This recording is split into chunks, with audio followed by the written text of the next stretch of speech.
Sebagai laki-laki, gue bisa merasakan tuh kesakitannya Dikta. Joshua itu kan pasti tunduk-tunduk gitu sama Putri. Siap bu, siap bu, siap bu. Itu karena toxic masculinity. Hai, ketemu lagi sama gue Embong. Kali ini gue mau bahas sebuah kejadian beberapa hari lalu yang ramai banget diobrolin di media sosial. Kejadiannya di Sarinah Tamrin, Jakarta. Dikta Wicaksono, kenalkan ya kalian ya. Mantan anggota Yovie and Nuno belakangan ini makin ngetop aja. Wajahnya Dikta ini banyak bikin para perempuan kelepek-kelepek karena tampangnya yang beraura K-pop, opa-opa kata K-popers. Si Dikta ini di Tamrin kemarin mendapat pelecehan seksual. Kemaluan Dikta diremas oleh fansnya. Mari kita lihat dulu videonya ya. Gue udah ada videonya nih, mari kita tonton.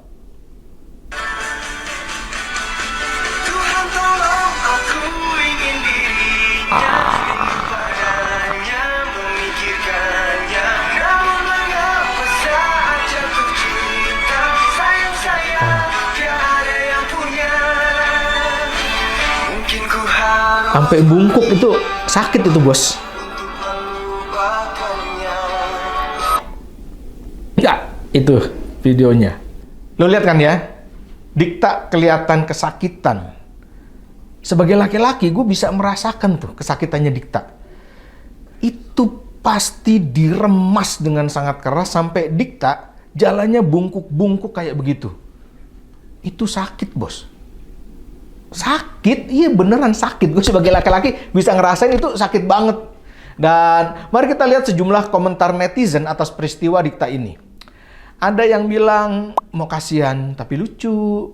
Ada yang bilang juga gemes sih boleh, tapi jangan pilih tempat yang estetik juga dong ah.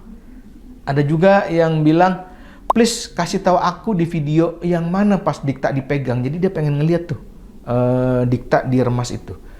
Ada juga yang komen, lato-lato Mas Dikta, gimana nih? Lato-lato Mas Dikta kayaknya main sama fans.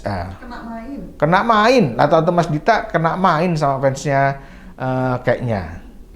Ada juga yang lain, semoga lato-latonya baik-baik aja Mas dan masih bisa kaget di pagi hari.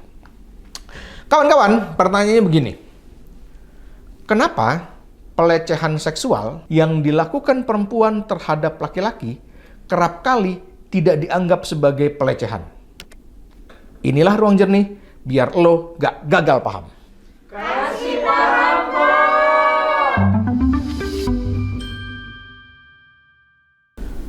Gua akan menjawab pertanyaan ini dari dua perspektif. Pertama, dalam perspektif hukum, untuk melihat apakah yang terjadi pada Dikta itu termasuk dalam pelecehan seksual atau bukan. Lalu yang kedua, gue akan menjelaskan dalam perspektif budaya. Kenapa pelecehan seksual yang dilakukan perempuan terhadap laki-laki kerap tidak dianggap sebagai pelecehan. Oke, perspektif pertama. Mari kita lihat masalah ini dalam terang Undang-Undang Tindak Pidana Kekerasan Seksual atau sering disebut sebagai Undang-Undang TPKS. Ini undang-undang baru. Baru disahkan tahun lalu 13 April 2022. Undang-undang ini adalah buah perjalanan panjang perjuangan para aktivis perempuan di Indonesia dalam upaya melindungi kaum perempuan dari berbagai kasus tindak kekerasan seksual. Cerita di balik perjuangan undang-undang ini keren banget. Hormat gua buat para perempuan Indonesia. Kisahnya kalian cari sendirilah ya di internet, itu seru banget ceritanya bagaimana mereka memperjuangkan undang-undang ini. Meski diperjuangkan oleh banyak kaum perempuan, namun undang-undang ini juga memaktubkan soal pelecehan seksual yang korbannya adalah laki-laki. Nah, mari kita pahami dulu apa definisi pelecehan seksual menurut undang-undang ini. Gue akan coba jelasin soal ini pelan-pelan supaya lo bisa benar-benar paham. Menurut Undang-Undang TPKS, pelecehan seksual adalah salah satu bentuk tindakan kekerasan seksual. Kekerasan seksual di sini berlaku umum ya pada semua orang. Apakah pelakunya laki-laki atau pelakunya perempuan? Juga apakah korbannya laki-laki atau korbannya adalah perempuan? Dalam Undang-Undang TPKS disebutkan ada 19 jenis tindak kekerasan seksual. Ya, 19 jenis tindak kekerasan seksual. Salah duanya adalah pelecehan seksual non-fisik dan pelecehan seksual fisik. Ada 17 lainnya, nggak usah gue sebutin. Lu cari aja lah di internet, 17 lainnya itu apa yang termasuk dalam kekerasan seksual. Pelecehan seksual non-fisik adalah perbuatan seksual secara non-fisik yang ditujukan terhadap tubuh, keinginan seksual, dan atau organ reproduksi dengan maksud merendahkan martabat harkat seseorang berdasarkan seksualitas atau kesusilaannya. Apa aja sih yang termasuk pelecehan seksual non-fisik? Perhatikan nih. Berikut ini gue akan kasih contoh yang masuk dalam tindakan pelecehan seksual non-fisik. Bisa gerak tubuh atau aktivitas yang tidak patut dan mengarah kepada seksualitas dengan tujuan merendahkan atau mempermalukan. Contoh konkretnya, siulan. Nah, dulu itu kalau lu nyulin ke perempuan, sweet gitu ya, lalu nggak dianggap sebagai pelecehan. Tapi hari ini undang-undang mengatur itu adalah pelecehan. Kedipan mata. Kedipan mata yang mengundang hasrat. Nah, hati-hati loh, ngedipin mata kalau punya tujuan seksual itu bisa disebut sebagai pelecehan seksual. Ucapan yang bernuansa seksual. Ajakan melakukan hubungan seksual. Mempertunjukkan alat kelamin. Merekam atau memfoto secara diam-diam tubuh seseorang. Itu adalah tindakan-tindakan pelecehan seksual non-fisik. Sekarang mari kita lihat pelecehan seksual fisik. Pelecehan seksual fisik intinya secara sederhana dianggap sebagai pelecehan kalau ada tindakan persentuhan fisik yang mengandung hasrat seksual yang merendahkan harkat dan martabat seseorang berdasarkan seksualitas atau kesusilaannya. Bentuknya bisa sentuhan, usapan, colekan, dekapan, atau ciuman, atau semuanya dilakukan bersamaan. Tapi ingat ya, yang disebut pelecehan kalau tindakan itu dilakukan tanpa persetujuan orangnya. Artinya, ada unsur paksaan atau tekanan, dan karena paksaan atau tekanan itu, orang yang jadi objek tindakan mengalami penderitaan fisik, penderitaan mental, kerugian ekonomi, atau kerugian sosial. Nah, bagaimana kalau tindakan fisik itu dilakukan terhadap orang yang dianya mau digituin? Nah, itu nggak bisa disebut kekerasan seksual. Karena tindakan itu dilakukan atas persetujuan orangnya. Jadi, unsur paksaan, tekanan, dan persetujuan adalah kata kunci terjadinya kekerasan seksual. Di mana pelecehan seksual masuk dalam definisinya. Konkretnya bentuk-bentuk pelecehan seksual itu gimana sih? Gue mau kasih contoh 8 konkret nih. 8 contoh konkret bentuk-bentuk pelecehan seksual. Yang pertama, lelucon seks. Menggoda secara terus-menerus dengan kata-kata tentang hal-hal yang berkaitan dengan seks. Jadi hati-hati dengan lelucon. Kedua, memegang atau menyuruh anggota tubuh, terutama organ reproduksi orang lain dengan tujuan seksual. Yang ketiga, secara berulang, berdiri dengan dekat sekali, atau hingga bersentuhan badan dengan badan antar orang. Itu seringkali terjadi di kereta tuh. Lu sering ingat kan di komuter lain ada pergesekan-pergesekan berulang dekat sekali sehingga ada persentuhan fisik. Itu termasuk pelecehan seksual. Ada banyak banget ceritanya soal drama di komuter lain. Keempat, membuat atau mengirimkan gambar-gambar kartun atau hal lainnya yang terkait dengan seks. Kelima, menunjukkan gerak-gerik tubuh, tatapan mata, atau ekspresi lain yang memiliki maksud atau tujuan seksual. Keenam, melakukan tindakan yang mengarah ke perilaku seksual dengan unsur pemaksaan, misalkan mencium atau mengajak berhubungan seksual. Ketujuh, melakukan kekerasan, termasuk memukul atau menendang atau memaksa orang lain untuk mengikuti keinginan seksual sang pelaku kekerasan. Kedelapan, melakukan hubungan seksual dengan kekerasan atau yang sering disebut sebagai pemerkosaan. Nah, sekarang gue tanya sama kalian. Dari 8 contoh ini, menurut kalian, yang terjadi pada Dikta di Tamrin, juga komentar-komentar netizen di media sosial, termasuk pelecehan seksual bukan? Silakan lu kasih komen di kolom komentar ya. Selanjutnya, bagian ini penting juga nih. Katakanlah apa yang dilakukan seseorang memenuhi kriteria sebagai pelecehan seksual. Nah, kemudian, apakah orang yang melakukan pelecehan itu bisa kena pidana atau enggak? Jawabannya, bisa iya, bisa tidak. Undang-Undang TPKS mengatur pelecehan seksual, non-fisik dan fisik adalah delik aduan. Delik aduan. Artinya, dia menjadi tindak pidana kalau ada yang melapor ke polisi bahwa dia adalah korban. Kalau korbannya nggak melapor, ya nggak jadi soal pidana. Jadinya nggak bisa dikenakan. Nah, lalu, apakah mereka yang melakukan pelecehan seksual terhadap Dikta, baik fisik atau non-fisik di media sosial, bisa dipidana apa enggak? Jawabannya tergantung Dikta. Kalau Dikta melaporkan kasus ini dan menyatakan dirinya adalah korban, maka orang yang meremas dan berkomentar dengan nada seksi di media sosial bisa kena pidana. Kalau Dikta nggak melapor, ya maka itu nggak dianggap sebagai perbuatan pidana. Berikutnya, gue akan mencoba menjawab pertanyaan utama yang tadi gue ajukan di depan. Kenapa pelecehan seksual yang dilakukan perempuan terhadap laki-laki kerap kali tidak dianggap sebagai pelecehan? Mari kita lihat kasus-kasus lain yang pernah ada. Ya ini berita-berita yang ramai beredar. Ada yang bilang ini pelecehan, ada yang enggak. Tapi biasanya kalau pelakunya perempuan, kita anggap, udahlah gitu ya. Nah, mari kita lihat berita-beritanya. Gua punya catatan di sini. Yang pertama ada berita soal geger remaja diperkosa wanita dewasa. Stop, jangan dijadikan lelucon. Jadi, seorang remaja umurnya 16 tahun lapor ke polisi, dia mengaku menjadi korban pemerkosaan oleh seorang perempuan dewasa berusia 28 tahun.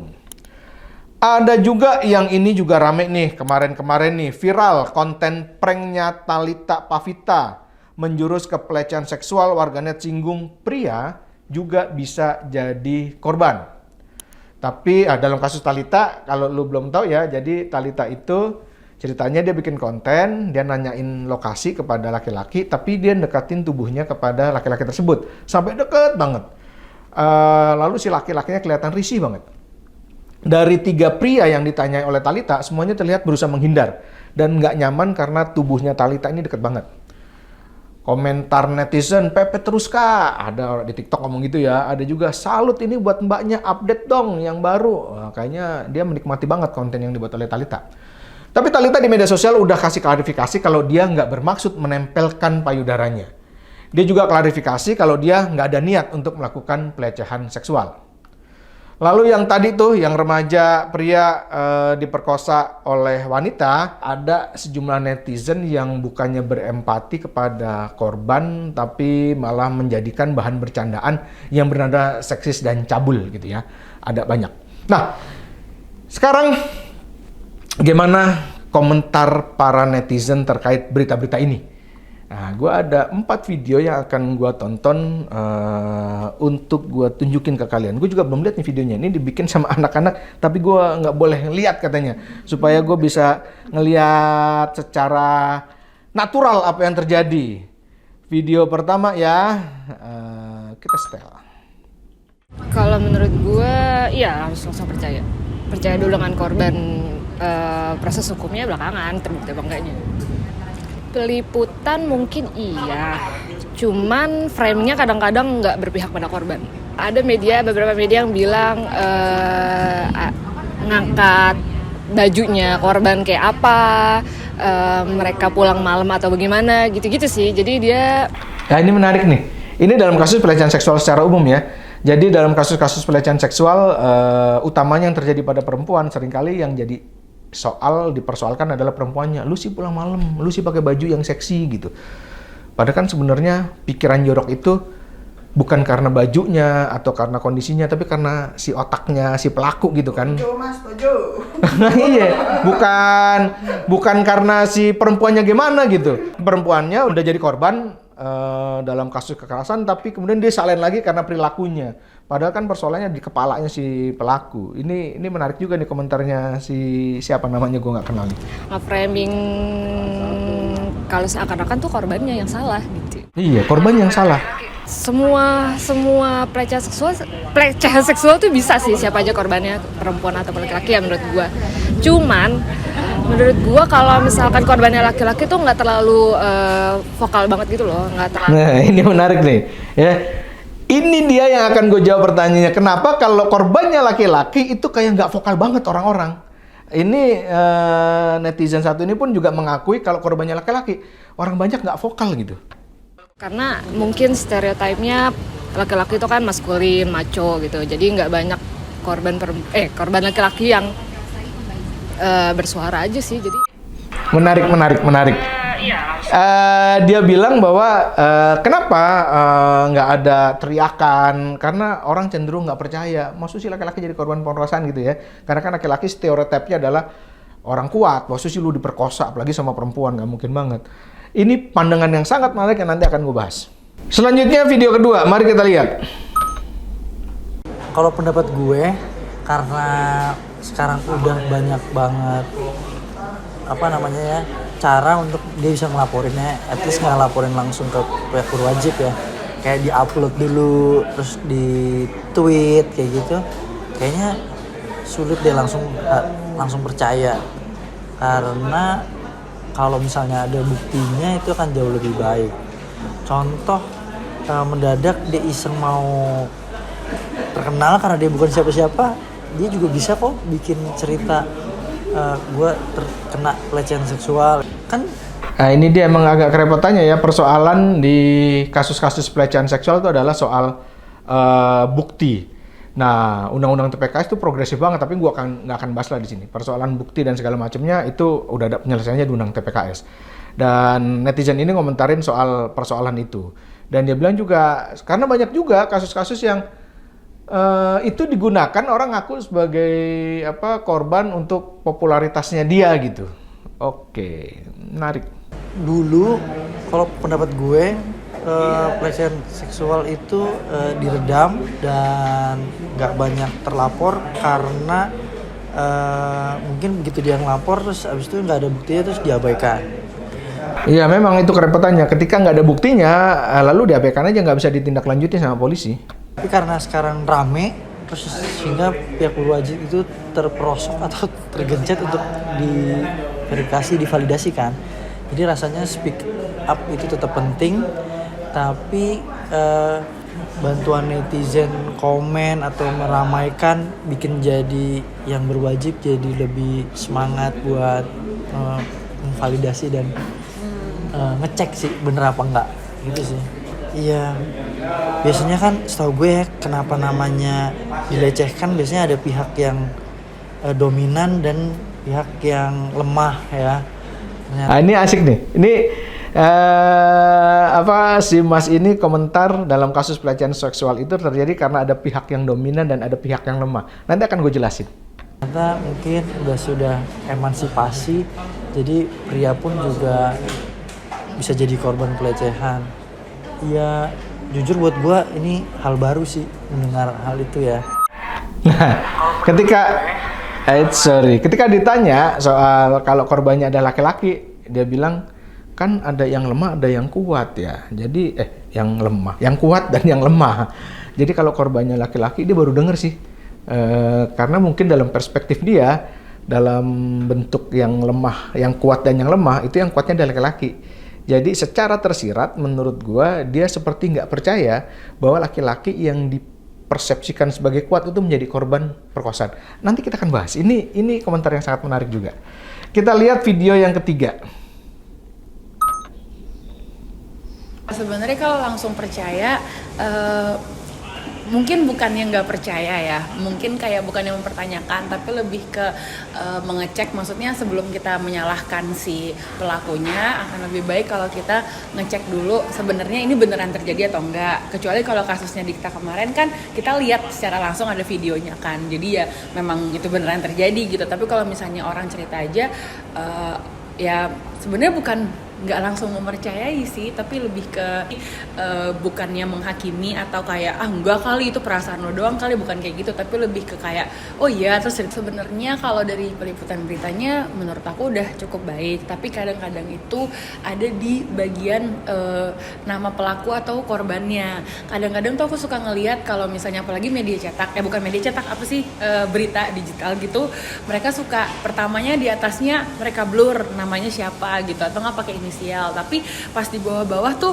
mereka suka nggak konsisten. Terus beberapa ada yang kayak jadi nggak pakai inisial lagi gitu. Nah, ini sebenarnya penting juga nih dalam perspektif jurnalistik yang baik dan benar, korban pelecehan seksual, korban kekerasan seksual itu harus dilindungi, nggak boleh disebutkan identitasnya. Kenapa?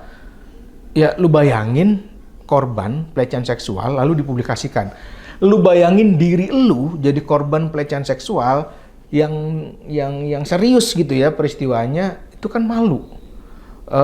Sehingga ketika itu dipublikasikan, itu berarti kita malah orang udah jatuh ketiban tangga, lalu ketubruk truk dan seterusnya, malah berlipat-lipat gitu ya kalau seandainya identitasnya diungkap. Oleh karena itu jurnalisme yang baik dan benar itu nggak boleh mengungkap nama, identitas bagi korban, harus dilindungi. Tapi ada banyak yang nggak konsisten dan ini tercatat dan diamati oleh netizen yang satu ini. Namanya dikasih lihat gitu kan, jadinya kasihan juga gitu. Sebenarnya kalau dilihat dari pelecehan seksual dibandingin antara laki-laki sama perempuan, memang lebih banyak perempuan. Dan ya, antara laki-laki dan perempuan, korbannya lebih banyak perempuan. Yes, nanti gue kasih juga catatan soal itu. Laki-laki tuh kayak baru terekspos mungkin akhir-akhir ini ya. Padahal sebenarnya mau terjadi sama cowok atau terjadi sama cewek pun, dua-duanya sama-sama pelecehan gitu.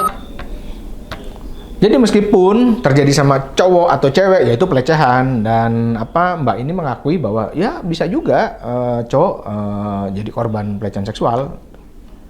Video terakhir, kita lihat video terakhir. Kayaknya kalau buat gua harus balik lagi lihat secara detail ya.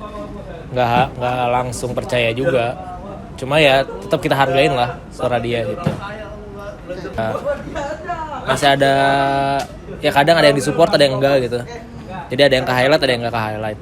Mungkin ruang buat orang-orang bersuaranya dibikin lebih besar atau lebih vokal gitu, dibandingin kayak ya mungkin kalau artis atau yang udah masuk berita doang yang keangkat gitu.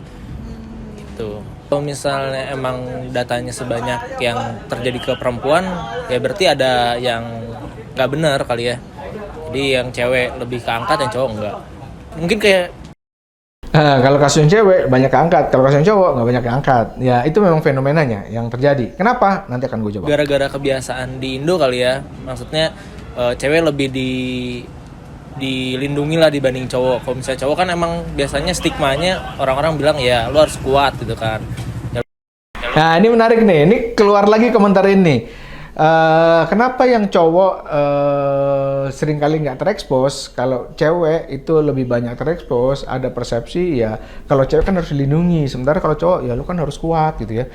Ini adalah bukti konkret dari sebuah budaya atau cara pandang yang nanti akan gue jelasin dalam penjelasan gue. Lu harus bisa fight lah dimanapun lu ada. Nah, lu harus bisa fight lah dimanapun lu berada. Jadi lu sebagai cowok jangan lemah lah, apalagi jadi korban pemerkosaan. Masyarakat punya persepsi yang kayak gitu, dan itu adalah persoalan buat cowok. Oke, mari kita bahas. Gua akan menjawab pertanyaan utama dengan menggunakan perspektif kedua, yaitu perspektif budaya. Begini, dalam banyak kasus pelecehan seksual, wanita seringkali menjadi korbannya dan laki-laki adalah pelakunya. Tapi bukan berarti bahwa tidak ada kasus pelecehan seksual yang korbannya adalah laki-laki dan pelakunya adalah perempuan. Di sini ada catatan menarik yang dikeluarkan oleh Komisi Perlindungan Anak Indonesia atau KPAI pada tahun 2018. Laporan mereka menyebutkan di tahun 2018, 60% korban kekerasan seksual adalah anak laki-laki. Sementara anak perempuan yang jadi korban 40%. Pada kaum laki-laki, mereka yang rentan mengalami kekerasan seksual adalah anak-anak rata-rata di usia 13-17 tahun. Kalau perempuan cenderung tidak terbatas pada anak perempuan, tapi perempuan dewasa pun rentan mengalami kekerasan seksual. Nah, kalau kita lihat pelakunya, kita selalu menemukan bahwa pelaku kekerasan seksual terhadap anak laki-laki atau anak perempuan atau perempuan dewasa adalah laki-laki. Jadi laki-laki selalu dilaporkan sebagai pelaku. Kenapa sih kok bisa begitu? Begini penjelasannya. Dalam semua kasus pelecehan seksual, ditemukan suatu pola hubungan antara pelaku dan korban yang disebut sebagai relasi kuasa. gimana jelasin soal relasi kuasa? Gini ya, gue akan mencoba menjelaskan, semoga ini menjadi sederhana penjelasannya. Relasi kuasa itu adalah tingkat kekuasaan yang mempengaruhi hubungan antara pelaku dan korban. Pada kasus-kasus kekerasan seksual atau pelecehan seksual termasuk di dalamnya, pelaku ini memiliki kekuasaan yang lebih tinggi dibandingkan korbannya. Kekuasaan itu bukan artinya selalu dimengerti sebagai jabatan, ya enggak, tapi kekuasaan itu juga bisa dalam bentuk posisi sosial. Misalnya, strata sosial pelaku lebih tinggi daripada korbannya. Strata sosial jangan diartikan sebagai kaya atau miskin, tapi juga bisa dimengerti dalam arti si pelaku adalah pimpinan dalam sebuah kelompok, lalu korban adalah anggotanya. Biasanya, misalnya sebagai contoh, pelakunya guru, korbannya adalah murid. Kekuasaan juga bisa dimengerti dalam konteks kekerabatan. Pelaku adalah paman atau orang tua, sementara korbannya adalah keponakan atau anak. Atau juga kekuasaan psikis. Pelaku kalau dalam istilah Jawa itu menang awu gitu dibandingkan korban. Intinya posisi pelaku itu secara psikis selalu lebih tinggi dibandingkan korbannya. Jadi dalam kekerasan seksual selalu ada upaya untuk mengontrol korban agar mau nurut apa keinginannya si pelaku. Karena itulah, nah ini dia, dalam kasus Sambo, banyak orang yang sulit banget percaya kalau Brigadir Joshua melakukan pelecehan seksual terhadap Putri Chandrawati. Karena peristiwa ini nggak masuk dalam logika relasi kuasa di kasus pelecehan seksual. Posisi Putri jauh lebih berkuasa ketimbang Joshua. Putri adalah atasan Joshua, istri Jenderal Bintang 2. Sementara Joshua pangkatnya cuma brigadir, jauh bertingkat-tingkat di bawah Sambo suaminya Putri. Sebagai seorang ajutan, Joshua itu kan pasti tunduk-tunduk gitu sama Putri. Siap bu, siap bu, siap bu gitu. Kita kembali ke pelecehan seksual, kembali ke laptop. Dalam relasi lelaki dan perempuan, mana yang umumnya berada lebih tinggi atau siapa yang umumnya dianggap lebih berkuasa? Dalam masyarakat Indonesia, juga sebagian masyarakat dunia, lelaki umumnya berada dalam posisi yang lebih tinggi. Sehingga dalam relasi kuasa, cowok ini lebih tinggi daripada cewek. Inilah yang disebut sebagai budaya patriarki. Budaya patriarki adalah sebuah sistem sosial di mana laki-laki memegang posisi dominan dan memiliki kekuasaan lebih besar daripada perempuan. Dalam budaya patriarki, laki-laki dianggap sebagai pemimpin, sebagai penguasa, pembuat keputusan. Sementara perempuan seringkali dikurangi hak dan martabatnya dan dikehendaki untuk berperan sebagai pelayan dan pengikut. Lalu kenapa pelaku kekerasan seksual kebanyakan laki-laki? Nah, kita bisa memahami dalam perspektif terang budaya patriarki ini, yaitu karena relasi kuasa laki-laki dan perempuan dalam masyarakat yang menganut budaya patriarki, dominasinya ada pada laki-laki. Lalu, apakah ada pelecehan seksual yang pelakunya adalah perempuan? Oh, ada. Meskipun laporannya tidak banyak, tapi ada kasus-kasus pelecehan seksual yang pelakunya adalah perempuan. Dan itu yang terjadi pada dikta. Kalau kita lihat penjelasan dalam perspektif hukum yang tadi udah gue jelasin di atas ya, yang gue jelasin sebelumnya, apa yang terjadi pada dikta di Sarinah Tamrin jelas adalah pelecehan seksual. Pelakunya adalah perempuan. Komentar-komentar netizen perempuan di media sosial atau kasus itu pun bisa kita lihat sebagai bentuk pelecehan seksual non-fisik. Pertanyaannya kemudian, kenapa kalau pelakunya adalah perempuan, sementara korbannya adalah laki-laki, seringkali nggak dianggap sebagai pelecehan?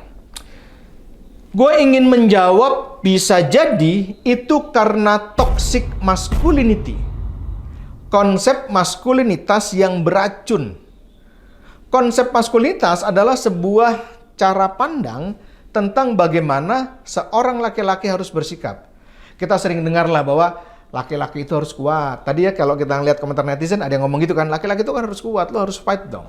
Laki-laki itu nggak boleh nangis. Laki-laki itu harus tegas. Laki-laki itu harus melindungi perempuan. Ini disebut sebagai stereotip tentang laki-laki. Ada juga stereotip tentang perempuan. Perempuan harus begini, begitu, dan seterusnya. Pandangan ini aja secara konseptual sudah menempatkan perempuan sebagai makhluk yang lebih lemah dibandingkan laki-laki. Ini adalah cara pandang yang sangat patriarki. Dan masih banyak lagi konsep tentang bagaimana seorang laki-laki seharusnya bersikap sebagai laki-laki. Konsep maskulinitas ini menjadi toksik atau beracun ketika ia menjadi bumerang bagi laki-laki karena laki-laki nggak bisa menunjukkan perasaan atau respon aslinya sebagai seorang individu karena tekanan sosial konsep tentang maskulinitas tadi.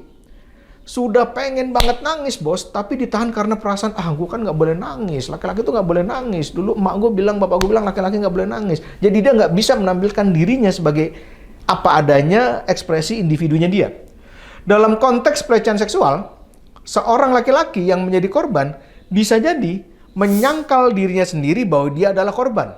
Atau dia malu menempatkan dirinya sebagai korban karena sulit sekali menerima kenyataan bahwa gila, gue korban bos. Gila, gue berada dalam posisi yang inferior karena pelakunya adalah perempuan. Kok gue bisa jadi korban? Ia nggak bisa menerima kenyataan dan ia memilih bungkam. Seringkali masyarakat sulit menerima atau nggak mau percaya kalau laki-laki menjadi korban pelecehan seksual. Karena perempuan dipandang sebagai makhluk lemah, nggak mungkin laki-laki yang dipersepsikan kuat menjadi korbannya. Ada anggapan bahwa perempuan itu terlalu lembut untuk menjadi seorang pelaku pelecehan seksual. Dalam kasus Dikta, mungkin dia memahami sepenuhnya, itulah resikonya jadi orang ganteng dan terkenal. Dikta memberi persetujuan atas apa yang terjadi pada dirinya. Dalam hal ini, gue bersyukur banget pada Tuhan bahwa gue nggak ganteng dan nggak terkenal. Gimana? Udah paham belum? Belum. Kalau lu masih belum paham atau lu punya pandangan yang berbeda, tulis pertanyaan lu juga pandangan lu di kolom komentar ya. Nanti gue akan jawab di episode selanjutnya. Oke, Bu. Bye.